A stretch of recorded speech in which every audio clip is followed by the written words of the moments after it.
Guys, what's going on? This is Second to None. I'm your host, Mike, being brought to you by Variety Sports. College basketball today in the SEC has just given me a straight up headache. Teams that's supposed to win is losing. Teams that's not supposed to be winning is winning. Look, man, let's just get this straight. This year in SEC basketball, it's probably it's the craziest that it's been in a while because until the season's over, at least until it gets to the end of it, then no one is truly going to know who's really going to, besides Alabama and maybe Texas A&M. Everything after that is a toss up. No one knows. Hey guys, thank you guys for joining me. I'm joined here by my guests, Chris, Matt, and Ken. What teams you guys representing, man? I'll go first since nobody wants to jump in there. Okay. And since my school was the founder of the SEC, okay. I'm Chris. I represent the Vanderbilt Commodores, who arguably could be the hottest team in the SEC right now with 3 straight wins after getting embarrassed by Alabama. It's something about losing to Alabama. It just it tends to bring out the best in you. Who's next? Matt, you want to go? Okay, go ahead, Ken. I'm Ken, and I'm representing Auburn, and hey, we gave them a run until the end. You know what, man? I really thought you guys was going to find a way to win that ball game. I really did. You guys look really confident down. But we're going to get into that. Matt? I'm Matt from Kentucky. Yeah. Kentucky just had a awful second. Kentucky just erased a 10-point deficit. They took a brief lead in the second half, but they just couldn't pull it off. Couldn't pull it off, man. Tonight is my desire. I'm a Kentucky fan, but tonight I truly desire to stay completely neutral tonight. Matt, you're gonna handle all the Kentucky stuff. I did some stuff tonight. Look, man, we're gonna just get right into this, dude. Like Missouri. I mean, well, I know everybody wants to talk about the Alabama and Auburn game, but let's be real. The way that the Missouri and Tennessee game ended tonight, Tennessee had a chance to actually win that ball game, man.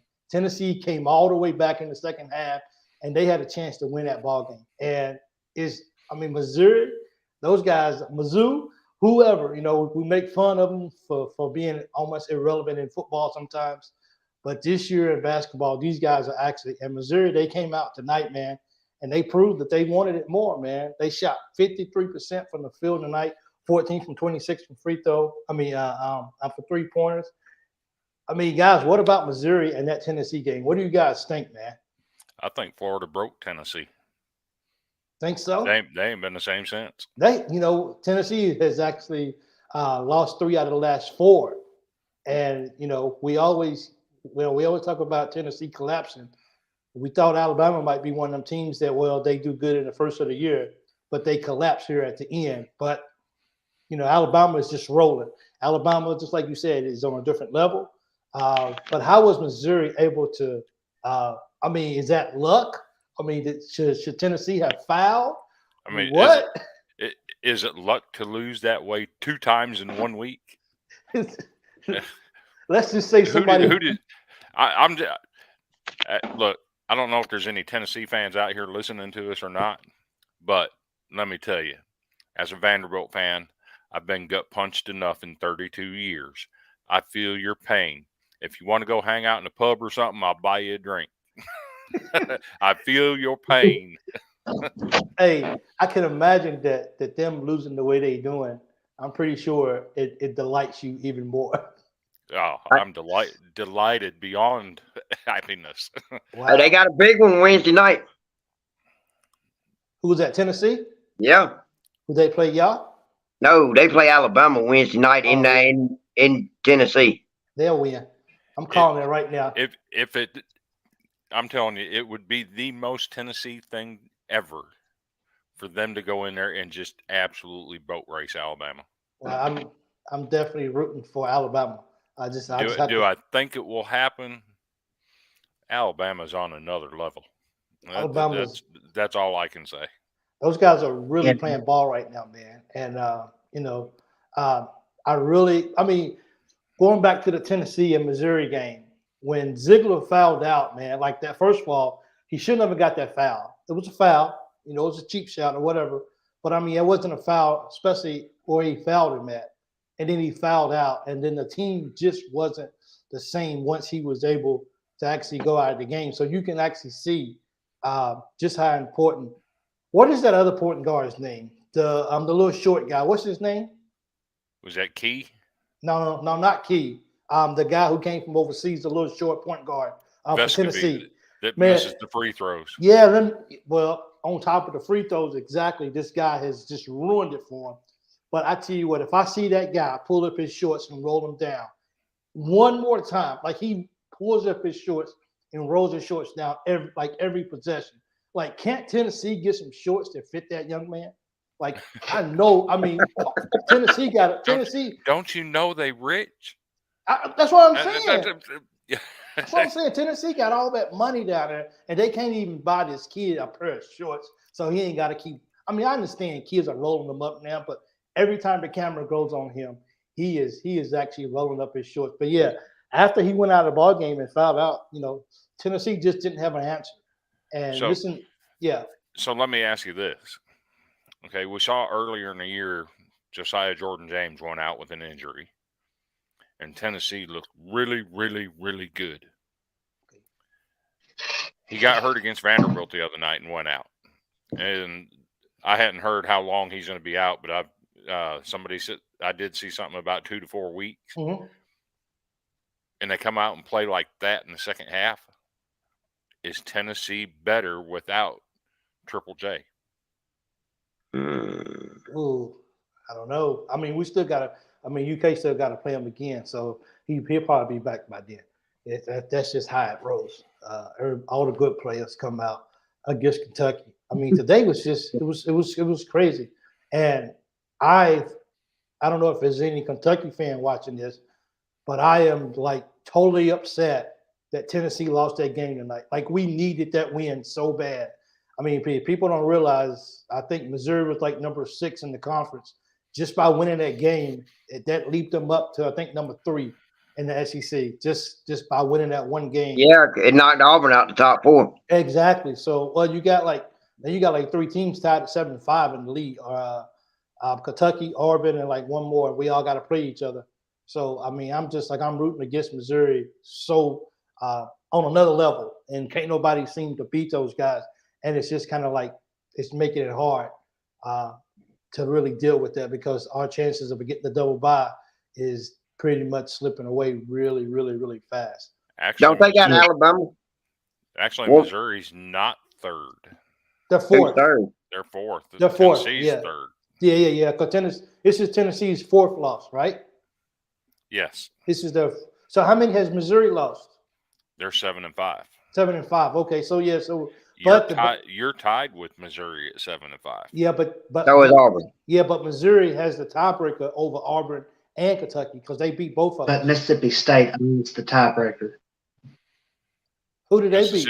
They're 5-7. Exactly. Yeah. So Mississippi State, they're not really in the run right now at this particular time. Although we'll get to that game because no one's seen Mississippi State going into Arkansas, and Chris, they didn't win out. You said they was going to win out, so I don't even think Arkansas got Nick Smith back today, and he'll get better. They left some excrement laying in their bed tonight. They did, but yeah, and that's putting it politely. We got to be polite on here. Yeah. Don't Mizzou got Alabama coming up? They still got. I think they got on Tuesday night. You guys play Mizzou on Tuesday night, don't you? Think so. Yeah. Yeah, I'm rooting for you guys. Yeah. So it's still wide open. It is. But I mean, you can solidify the top 2 spots. Besides that, it's wide open. It's wide open, and I think that's why. Because Auburn, and technically, you can't even solidify number 2 because Auburn and Alabama still have Tennessee. So but Texas A&M is number 2 though. Yeah, but they got a 2-game lead. Yeah, they got a 2-game lead. So yeah, your top 2 spots are locked in. Alabama's going to win 1, and Texas A&M going to come 2. unless they fall. Well, A&M, they still got some hard games to go to. Everybody does. It's us losing today. Us losing to Georgia and South Carolina. You're talking about like detrimental to UK. I mean, you can't even it's those two. We will lay in bed and we will be haunted by those two losses. Hats off to Georgia. Georgia wanted it more than UK wanted it, and everything. So, but Chris, as you mentioned, man. Vandy and Florida, like what is going on with Vandy? Like Vandy is just right now, man. Look, Vandy is just playing ball. They was able to get the win over Tennessee. I think it was this week, right? Yeah, before buzzer beater Wednesday night. And they came out today and you guys put up 58 shots today. Shot 48% from the field, 52% from what's the name, and the leading score was Robbins, as you mentioned before. He had 32 and 10. Like he's playing on a mission right now. Why is Vandy playing so inspired right now, Chris? I think that 57-point loss was a jolt, and it was either man up and play with some pride, or play like you're able to play college basketball. So let me ask you: fold up and go home. So is this just the players, or is this players/coaches getting things together? I think it's Jerry Stackhouse is pressing all the right buttons right now. Is he calling timeouts? He's calling timeouts. Okay. 2 games in a row, he's used the use it or lose it timeout in the first half. Okay. He's drawing up some marvelous play designs, calling some great play calls. I mean, it's all clicking for them right now. So I mean, I was looking at Florida stats. And Florida shot 2 from 20. I mean, that doesn't help whatsoever. I mean, they shot 10% from the 3-point line today. That doesn't, it doesn't really help your cause a whole lot. But you guys got it done. You guys was able to go and win that ball game. And today's game was more a battle of the big men. Okay. With Robbins and Castleton. Yeah. And I think Liam Robbins really proved his worth today. I think he had the better game of the two. Obviously, what year is 32 and 10. Hey, what year is he? He is unfortunately a senior. He came from Minnesota. And is he going to get a COVID year? I don't know. He might. That'd he be should. Nice. He should. He's a player. Yeah, and he was a double-figure scorer as a freshman in the Big Ten. Okay. Well, if that tells you anything. Yeah, that's saying a lot. Yeah, it is. I mean, Vandy is just like I said in some of my comments before. We got teams who, no disrespect to Vandy, but no one really is looking for Vandy to win ball games, and Vandy's finding games to win. Hey, a win at the buzzer is a win-win. It doesn't really matter how you get that W if you can walk off the court with having 1 point more than the other team. Tennessee done lost 2 games by 2 points, but it's still losses. And I'll go as far as saying we shouldn't have won that game. We should not have won that game. Tennessee had the game won. We turned the ball over with 20 seconds left. They have a 2-point lead, and we got to start fouling, and we've only got 2 fouls. At that point, you got to foul them 5 times in 20 seconds. Yeah. Hope they don't make any free throws along that stretch, and hope they don't get a run. That boy had that. Phillips had that run out. He should have dunked it, and the game's over. That is definitely something that will haunt them for sure. An 80% free throw shooter at the line and clanks it. Yep. Everything that could have went right for you guys went right for you guys. That's correct. Yeah. And a 20% 3-point shooter shoots that thing like he's done it all his life. He knew it was going in when it left his hands. It's amazing what kids will do when the wall, when their backup is up against the wall. I mean, UK is now in Vandy's shoes.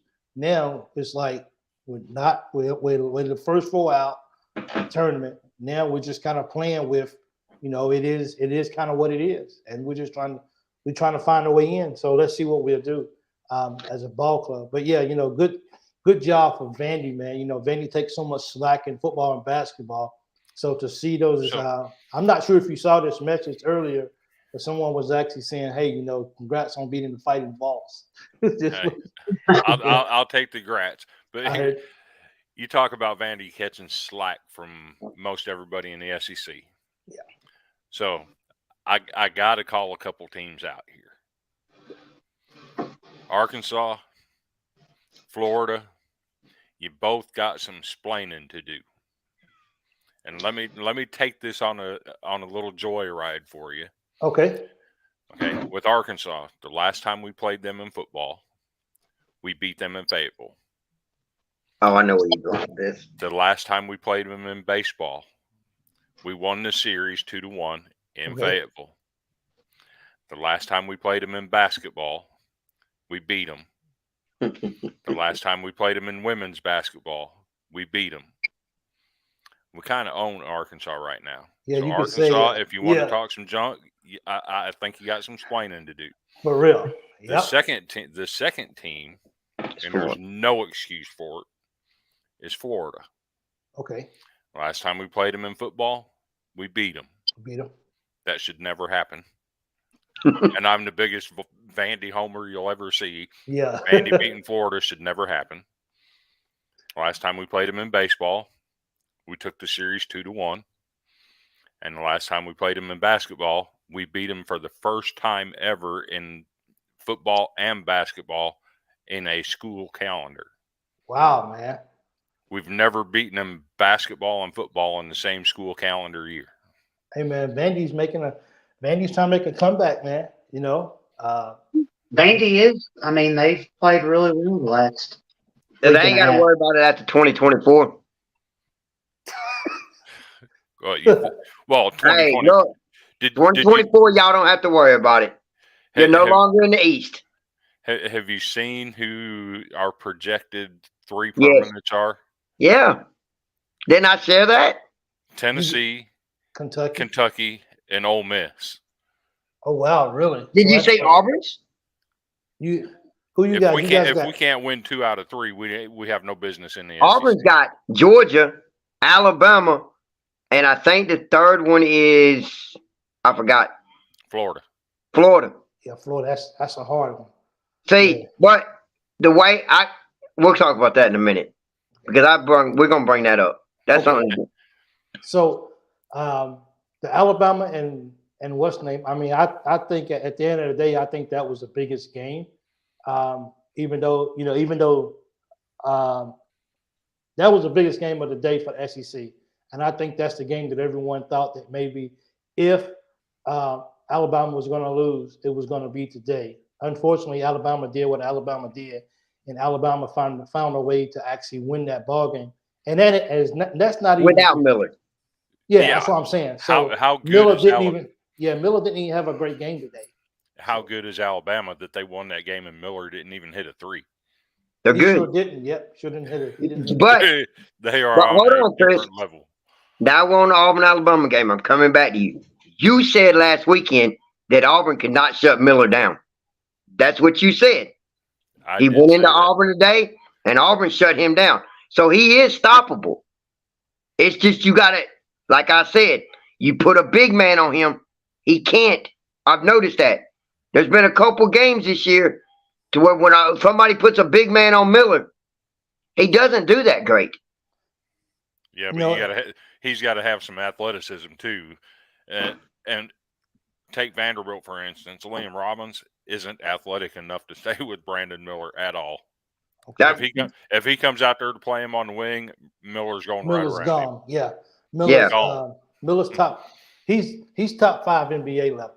Yeah. Oh, he'll go top 5 round. Yeah. So I mean, and they'll work on that with him. But yeah, I noticed that. But the thing I like about that is, like, Miller had an off game, but everybody around him said, "Hey, we're not going to lose the game just because Miller had a bad game." And for them to go in there with that rowdy, because Auburn got a nice crowd, man.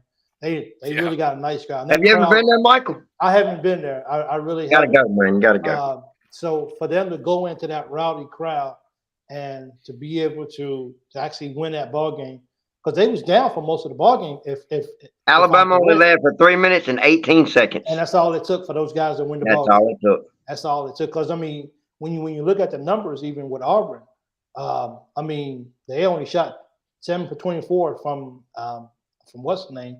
You guys put up, you guys put up 62 shots, and Alabama only got off 49 shots, and Alabama still found a way to win that ball game. So at the end of the day, what we say about and Green had the most points for Auburn, and Griffin had the most for Alabama.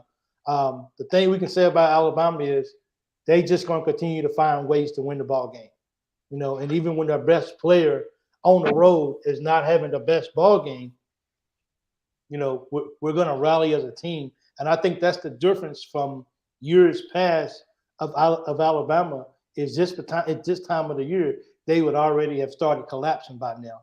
But I like Chris has said, you guys have said over many times, we just don't see those guys collapsing anytime soon because they're clicking on all cylinders. I seen something the other day where they were talking about, you know, how they got the mock, like Joe, whatever his name is. Anyway, so he had it filled out and he was talking about it. And in the same bracket, he had Alabama at 1, Auburn at 11, and he had another SEC team in there. And somebody commented, "What are you trying to do? Forcing the all SEC Elite 8? Because that's what you're going to get." Wow. And he was like, it could happen. That would be nice. So an interesting thing about Joe Lunardi and his bracketology stuff. Yeah. A couple weeks ago in his projections, he had Tennessee at number 1 overall. And since that time, they're 1-3. Wow. So I have to ask the question, Matt. Do you see Tennessee getting a number 2 seed in the tournament? No, I don't. I think they'll fall at least to a 4th seed at least. They have played themselves out of it out of a 2 seed. Yeah, I mean I think it's safe to say that Alabama's safe on the 1 line. Kentucky's off the plane right now. Auburn's at 11, 10, 9, 10, 11. Yeah, so somewhere in that frame. You know, these next 3 weeks are going to be very important for. It's going to be hard, man. Like it's really going to be very difficult. The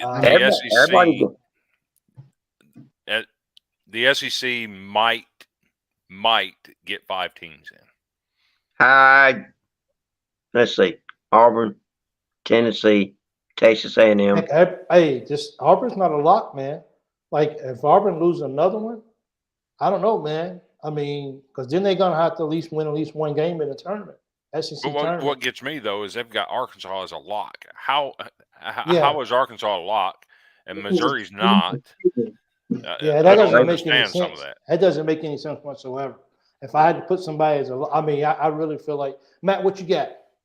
Severe Wheeler. I mean, we got to get him back. You know about Wallace because in the big time games, Wallace is a disappointment. He disappears. I mean, he can pitch the ball, but as far as wanting to take shots, I mean, he tries to get everybody else involved, but the defense has got to play better. That's a whole nother storyline right there for UK. So I got to ask Kenneth. Okay, we'll see where this goes. Okay, we've talked about the Auburn crowd and how much fun they have down there. We've seen Bruce Pearl, even when he was at Tennessee, get in the crowd and have fun. Let me ask you. Okay. Name the hip hop song that best reflects your program. Right now? Yeah. Oh, that's tough. Give me a minute to think about that one. Right now or just all together? All together. Can't touch this. You can't touch our crowd. You cannot touch our crowd. Okay. I mean, you got to understand that if you've never been inside of it, it's not like any other arena. Oh, those guys get crazy. It ain't even that. When they built Auburn Arena, it's close in, if you understand what I'm saying. Yeah.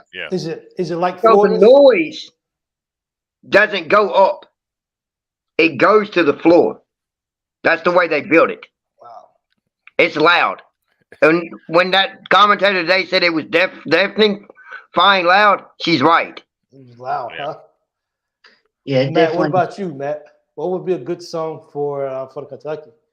So, hey, so Chris, are you talking about the fan base or the team itself? Fan or the team? Okay.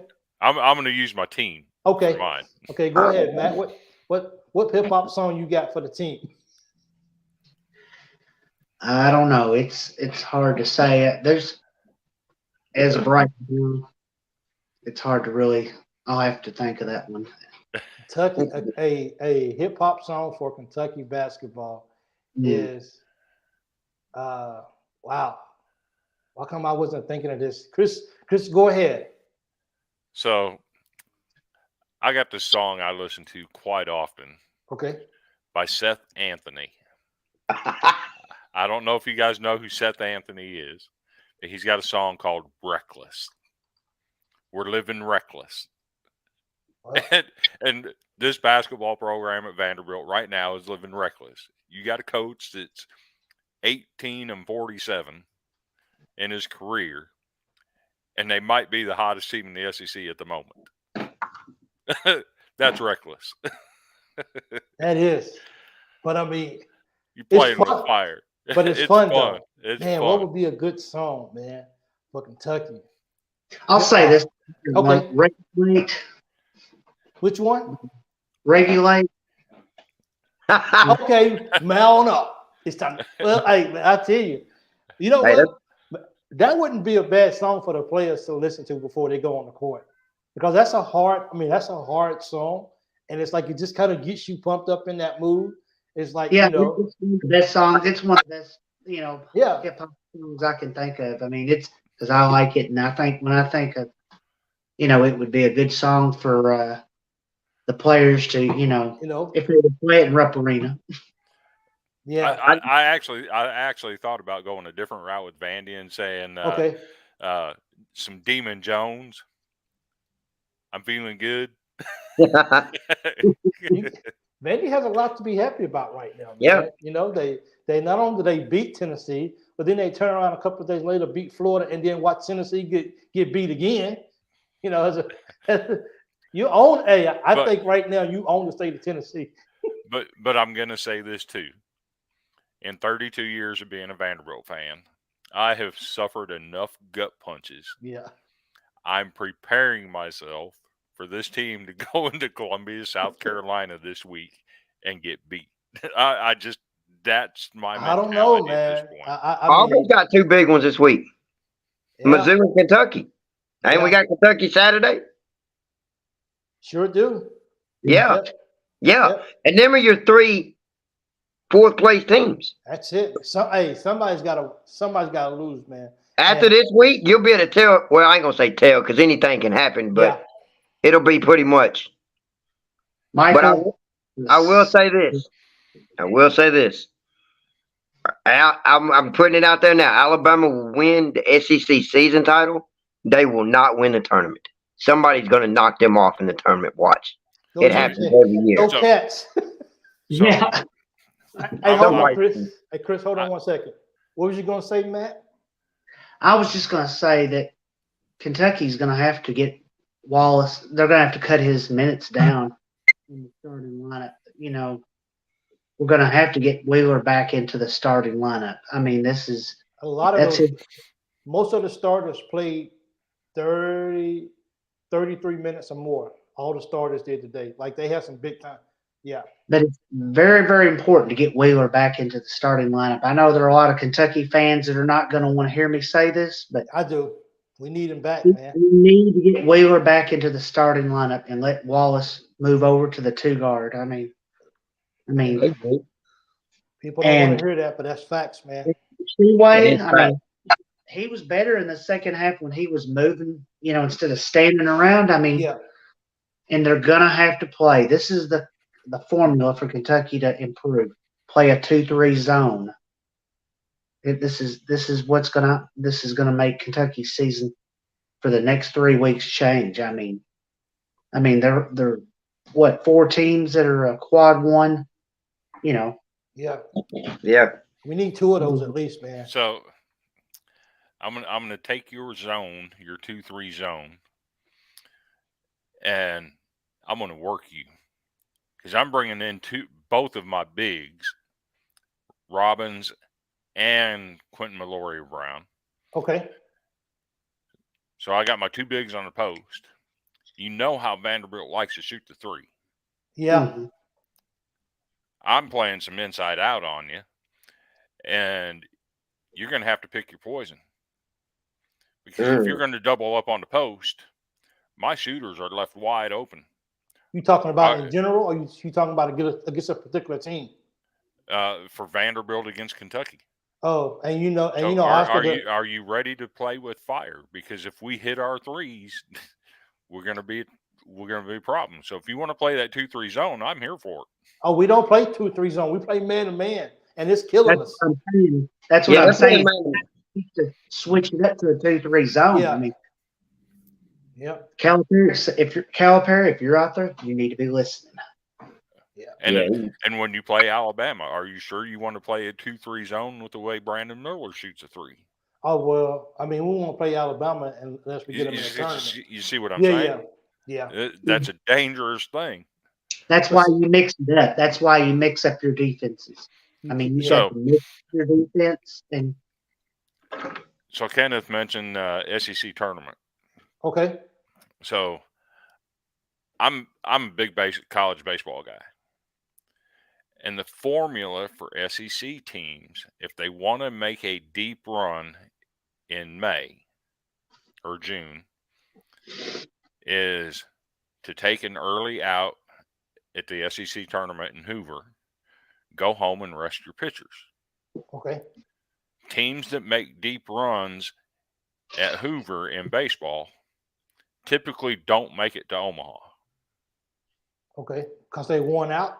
Because they burn up their pitching staff. Oh, okay. Mm-hmm. That's true. So here's the question. If you're Alabama and you're locked in at the 1, and you might even be number 1 overall, do you play your guys and make a deep run in Nashville? Or you just go out and you say, let's play a game. If we lose, oh, well, we're going home. We're going to get our legs rested up so we have some fresh legs for the NCAA tournament so we can make a deep run. And, when you say that, the only ones that can really – Alabama, maybe Texas A&M's the only 2 that can really, truly say that. I mean, because I think Texas A&M is probably a lock right now. So to his point, if Alabama don't win the SEC tournament and they go in there as a number 1 seed overall or just one of the 4 number 1s, is it really a bad thing for them not to win it? Not at all. I mean, Ken, how you feel about that? It gives them an opportunity to get some legs. I bring this up for a reason because of what Nate Oates said this week. This is why. Nate Oates said that he wants to go all the way in both of them. He wants the season and the tournament. Well, is it smart? Is it smart for him to try to win? That's my point. Because I was thinking the same thing you do. If they try to make a deep run in that tournament, they're not going to do great in March Madness because they're going to be tired. That's what I'm thinking. You get them legs, And if the bracket falls like they've got it projected now, they'll lose their second game. And in the 32. And I'll tell you why. You ready? Yeah. Because it's Villanova. Yeah. And Villanova comes tournament, time plays different basketball. Okay. So Alabama versus Villanova on a neutral site. Alabama's tired. I say they beat them. They're big men. They're going to beat them with their big men. They're going to shut down Miller with a big man. As long as that big man can move his feet. Yeah, that little man little white boy can move. Yeah, and stay in front of him, then we'll be good. I'll tell you who else got a little white man can play some ball, and that's Texas A&M. Yeah, that boy come out. Where did he come from? I have no idea. Where did that boy come from? Well, Michael, if Kentucky wins out and they win the SEC championship, do they still have make an 11 seed, or is it any higher? Well, I mean, right now, I mean, we'll take 11 seed playing game. You know, right now, If they win it, I mean, for us to win out, especially for the SEC, that would be a dream come true. Yeah, we can't even beat Georgia on the road. No. So, a week ago, this would have been a pipe dream. I didn't even a week ago. I had not even have any hopes for NIT. But if we can get to 500 overall for the season, yeah.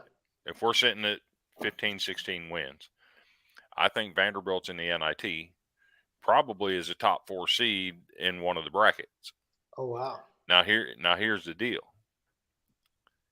If we can win out, we have 6 games left. Yep. If we can win out, that gets us to 19-12. Wins over Arkansas, Kentucky, Tennessee, Auburn, and you're sitting at 12-6 in the SEC. Does that get Vanderbilt into the NCAA tournament? Oh wait, man. With a loss to a sub 200 quad 4 team, Which is who? Grambling. Oh, okay. Yeah, that's gonna be tough. Yeah, I think it gets him. I don't think we get in, but I think it gets us in the discussion. Do I think that happens?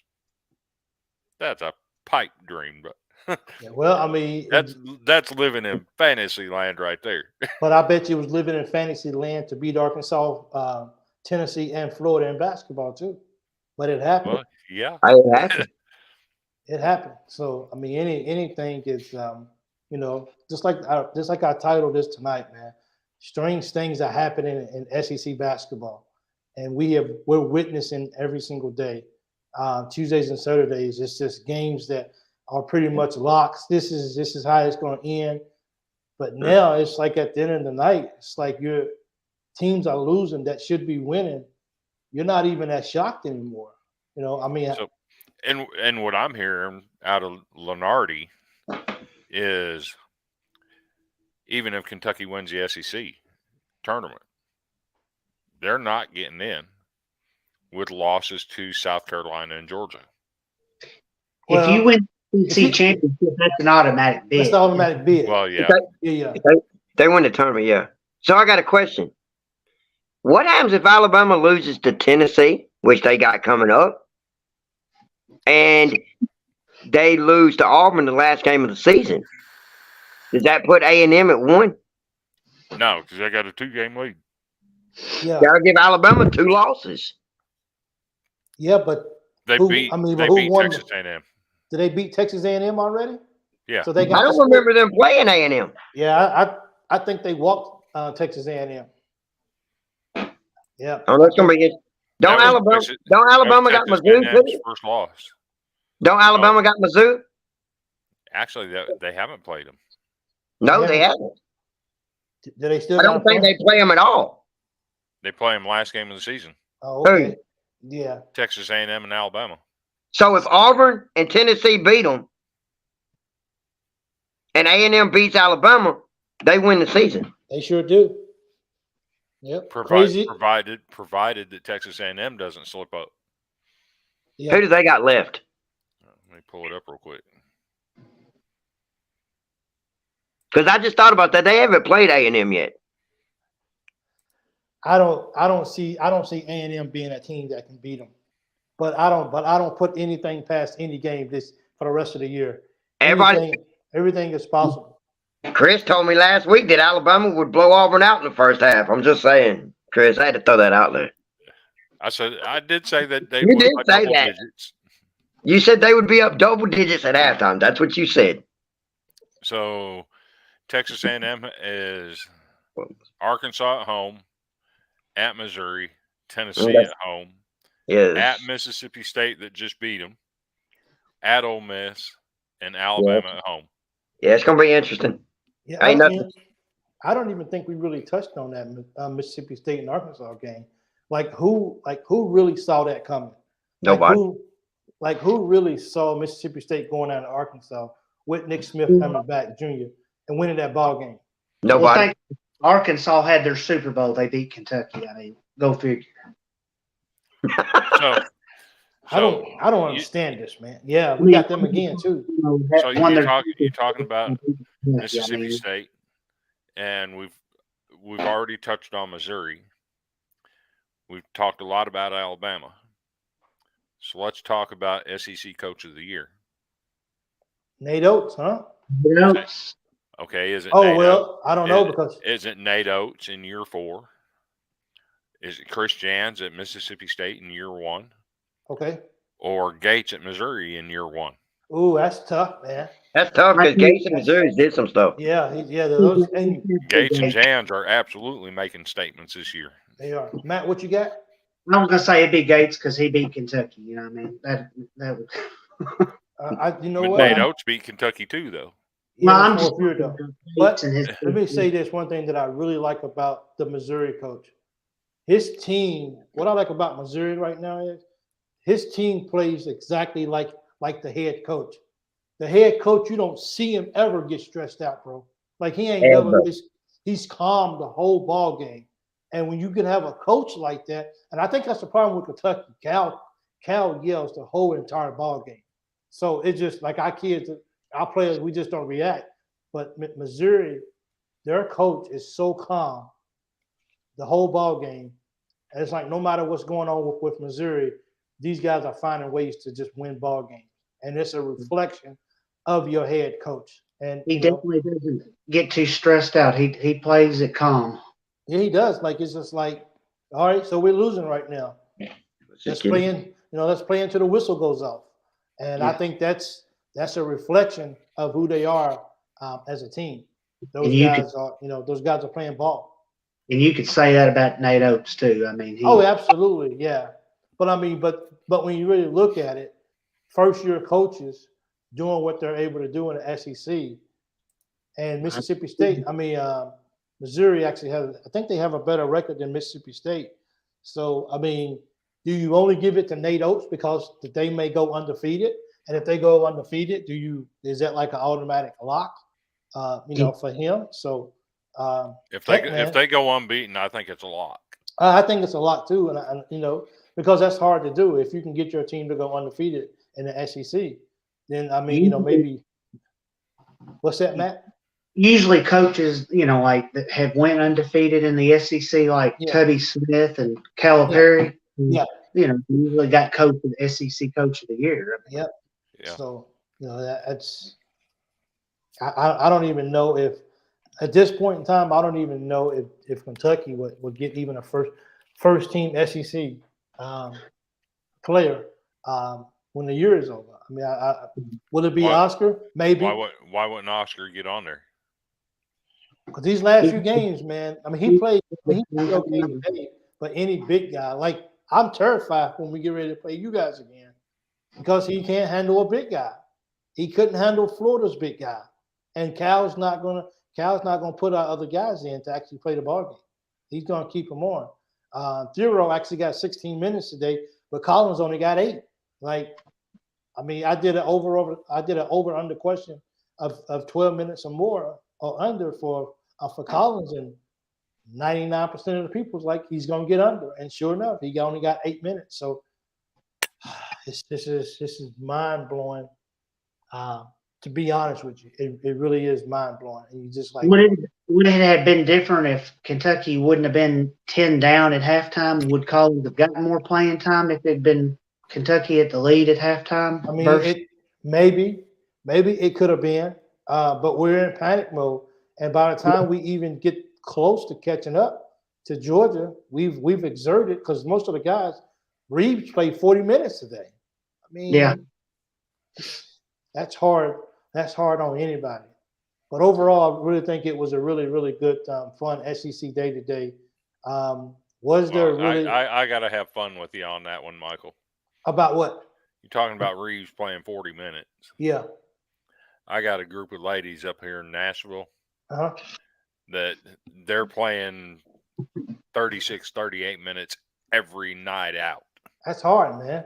Every night out. That's because they but when you look at it, I mean, we shorthanded because Wallace, not Wallace, but Fredericks and Willow was out tonight, so we were shorthanded. So I understand. And if I'm correct, your lady, what's name? You guys are short too on personnel. Yeah. Well, and I know we focus on men mostly here. Yeah. But women are playing some ball this year, man. South Carolina. I'm ready for that game tomorrow. Who y'all playing? Here we go. I wanted to go on record and say this. I want everybody to pick LSU or South Carolina tomorrow to take the first loss of the season. Who do y'all got? Somebody losing. I got South Carolina winning that game, man. Being at home, I think it's South Carolina. Yeah, I got South Carolina winning that ball game, man. And you know what? I'm taking LSU, and the only reason I'm taking LSU is they barely, and I mean barely, looking at the numbers, out rebound second set shots, and that's going to be the deciding factor to win that game tomorrow. That's going to be interesting. I mean, and I think a lot of people are ready for that. You know, it's a big game when you actually see it. You know, and just like I wish we had women on this show with us, because there's a lot of women out there who really know their sports, and I really wish we had a mixture of guys and females who can actually do this show. And to your point about us being shorthanded, when Sarah Ralph took over that program, she had 3 players. She had 3 scholarship players. Wow, she got a deal for real. She's in year 2. She had 3 starters go down in preseason practice with ACL tears. Wow. We got 7 girls on our roster. That's rough, man. So we're going in with our backs against the wall every night. And you just try to fight your way out. But there's no quitting. I mean, they're out there giving it their all. They've been competitive in more games than not. Yeah. They've got 2 SEC wins, and nobody saw that coming. Yeah. Yeah. And you got a winnable game coming up in about 8 days. Everybody's just got to just people are. I'm not going to mention any names. That team might be wearing a little bit of blue when they come in there. Winner of that, yeah, you can beat Auburn. Auburn women suck. I already know what you're talking about. No, we play Kentucky in 8 days. Yeah. I know what he was talking about. Yeah. So, but y'all got to come to our house. So y'all got to come in our house and beat us, though. So, yeah. No, not our women. Oh, okay. I'm sorry. Oh, that's right. And I'm actually trying to get tickets to that ball game. My daughter wants to go. So it's on the 19th at 2:00. Yep. Yeah. Are you going to the game? I already got my ticket saved on my phone. Yeah, we'll probably get our tickets tomorrow and everything. And see, I created a private group specifically for Vanderbilt fans. If we find out you're in our group and you're not a Vanderbilt fan, you're getting booted. Oh, I got you. Yeah. But it's called the Vanderbilt Ticket Exchange. Okay, well, that's cool, man. And the idea behind it is somebody might have tickets that they can't use. Yeah. Or just aren't going to use. And there's people that want to go to the games that can't find tickets. Yeah. So you just reach out among Vanderbilt fans, and that's what I do. Hey, what do they call it? Keep it in the house, huh? Keep it in the house. Keep it in the house, man. And ain't nothing wrong with that, man. And a lot of it boils down to things like Tennessee, and Kentucky. They'll come in and pretend like they're Vanderbilt fans and buy up tickets from Vanderbilt fans, and then come in there wearing orange, sitting in Vanderbilt seats, and it's like, okay, who did this? Yeah. So who let these people in the house? We've kind of gotten tired of that mess. I understand. So,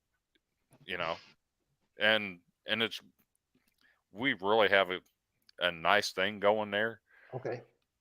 And it started with baseball, but it's spilled over football, basketball, people trading tickets. And I made a post in there a couple weeks ago. I said, I'm looking for 2 tickets to our women's game.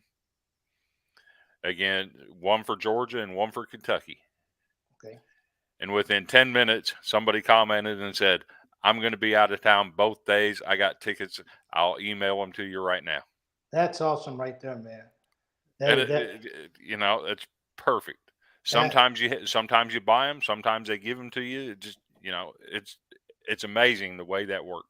Everybody helping each other out, and that's okay with me, man. That really is. So Michael, hey, what's up, bro? If you don't mind, let me ask Matt a question off of basketball. Matt, Okay. I don't know if you've seen the outcome of the football that's coming up. Oklahoma and Texas will be here in 2024 season.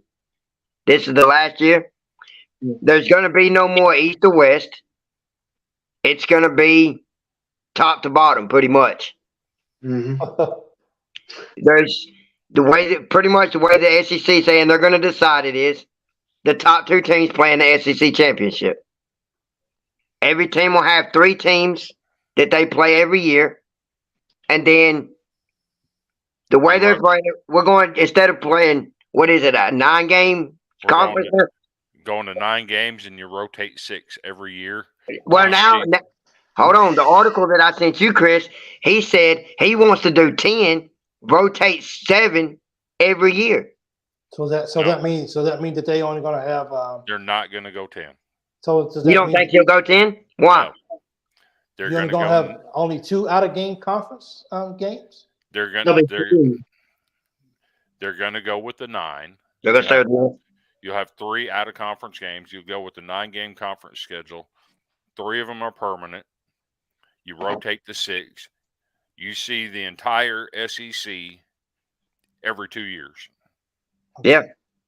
But my thing with that is Auburn, in my opinion, we got the crap end of the stick. We're going to play Alabama, Georgia, and Florida every year. Good job, man. Good job. We got Tennessee. Vandy, and South Carolina. Yeah, we can dig it.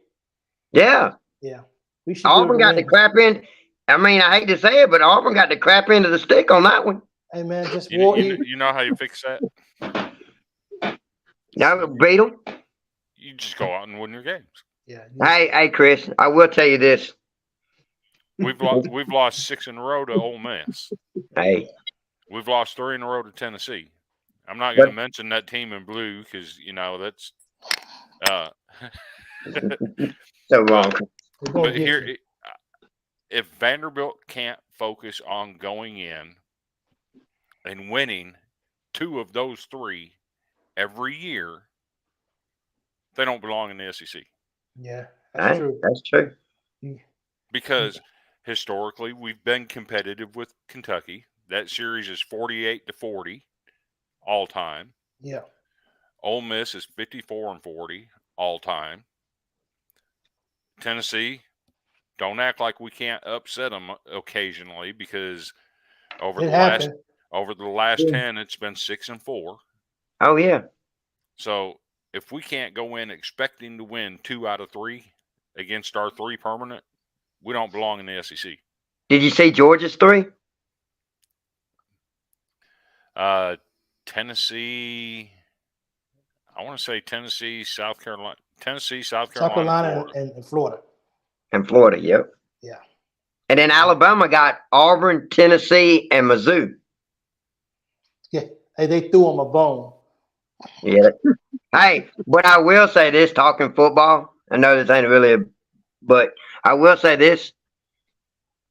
3 years and Alabama's over.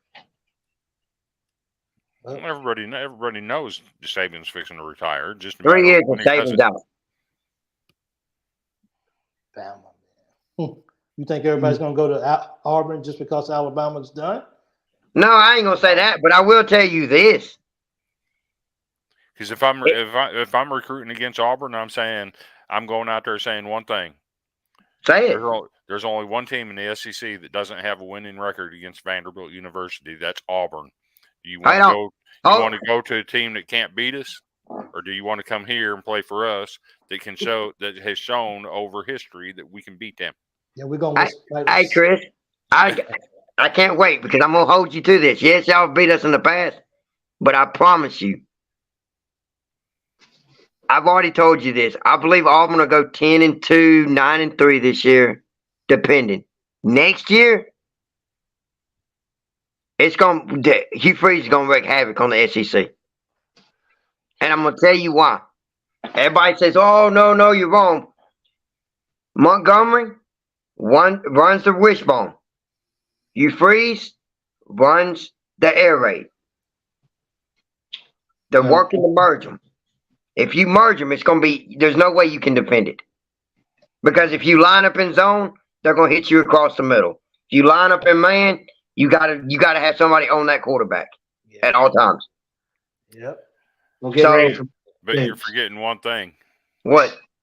If I have a defensive line that gets after your quarterback, I don't care if you're running the wishbone or throwing it deep. If I got a defensive line getting after your quarterback, you ain't gonna have time to throw it deep. Well, why do you ain't think gonna have space to run it? Okay, well, answer this then, Chris. Well, hey guys, we're gonna get into football soon. I know you want to talk football, but I promise you, we're gonna get into football. We're gonna get into football soon. Football season will be here before you know it. I promise you. Hey, Michael, I got a basketball question. When's the last time John Calipari's not made the dance? A couple of years ago. A couple of years ago, we went to NIT and lost the first game. Lost the first round of NIT. Yeah, we lost the first game to Oral Roberts, I think it was. Was it or something like that? Robert Morris. Robert Morris. Speaking of after they won the championship. Yes. Just wanted to touch on this just briefly. Okay. New Mexico State. Man, is that a problem? Yes. Did you ever find out what happened out there? According to Jeff Goodman, a police report was filed Thursday night about a hazing incident. Okay. The team was actually in California because they were supposed to play Cal Baptist today. Okay. They were already in California, and they pulled the plug on the entire season. They may end up pulling the plug on the entire program. Wow. Because of everything that's happened over there since August. And it's just, that is a mess. That is a mess.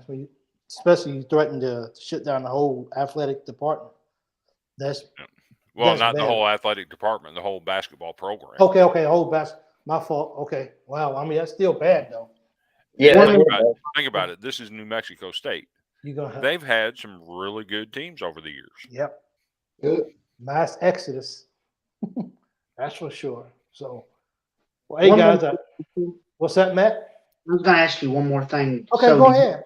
So one more. Do you think Calipari has lost the Kentucky team in the locker room?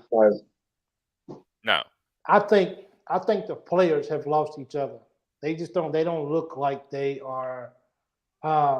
If you watch the game today, and then when you see the cameras go to the bench was like, "Can we please just get this over with? Can we just get out of here?" So there's no spark on the bench. There's no spark, with the exception of maybe Ware. Other than that, there's no emotions. Wheeler is, he brings a spark off. I mean, we're talking about the SEC assist leader. I mean, yeah. Like last year, whenever he played, he had, brilliant game. He had some brilliant games against North Carolina, Kansas. Yeah. We talked about it. I mean, I'm a big fan of him. I miss him out there, and he might not be starting anymore, but he comes off the bench, and he's one of the true players that that when he steps on that floor, even though he's the smallest, he's going to come on the floor. He's going to give you everything he got from the time he's on the floor to the time he comes out. And I think all the criticism that he's taken, I think it has actually made him back off a little bit, because he knows every little thing he does is being scrutinized and is up on the microphone and being looked at so many people. So I think after a while, you just kind of get tired of that. And well, I really think that we need him back, and it will make a difference. It'll give them a lot. It will make a difference. Yep, it will. And I just don't think Calipari's lost the locker room. There's been no sign of that. You haven't been beaten by 57 points. I mean, well, it might not be about I mean, Cal's one of the coaches in the SEC. Besides being so dramatic, is you got Bruce Pearl, but other than that, Cal yells the entire game. He's not like the difference today was you seen Cal yelling the whole ball game, but you seen Mike White just being calm and just leading his team. And that's what you're seeing throughout, it's what you're seeing throughout the SEC. All these coaches are nice and calm. They're sitting on the bench and the players are just playing their games. And it's just like, at the end of the day, it's just like Cal the kids are like, yo, man, like just stop yelling so much. Just sit down. Let us do what you brought us here to do. And they're not doing it. And, Cal what he is. It is. And when you get starts. Yeah. So, it's just one of those things. And real quick, I wanted to throw this out there. Okay. Want to say thank you to Variety Sports for letting us do our thing. Yep. Excellent follow on Twitter. If you haven't followed them, they're at Variety. Let me pull this up real quick. Varieties. Yep. Variety _sports_. Got a whole lot of stuff going on over there. They do. Got some baseball podcasts, got some basketball podcasts. I think they got some football podcasts in the works. They got hockey. Yep. Really great group of guys to get involved with. Been a privilege to work with them so far. That they're also sponsored by Row One Brand. Yep. And if you haven't looked at their products, they got some really neat stuff over there at Row One. They really do. A lot of vintage clothing, sports directed. So give them a look, give them a follow on Twitter. And of course, our host, Mike, was second to none. Appreciate everything he does and getting us all set up and getting us going here. I appreciate that, guys, so much, man. And everyone who had a chance to watch tonight, I really appreciate that. Guys, great show tonight, man. I really appreciate you guys. I know it's late. You guys have dedicated yourselves to actually really doing this week in and week out. So I'm second to none is nothing without you guys. You guys make this show what it is week in and week out. So, I just want to say that I appreciate each one of you guys very, very much for what you guys do. So thank you guys once again. Thank you for tuning in to Second to None. What's up, Chris? For anybody tuning in, we go live on Facebook on this stuff. Yeah. If you want to comment, you want to absolutely put your stuff out there, throw some comments in there. Tell us what you're thinking.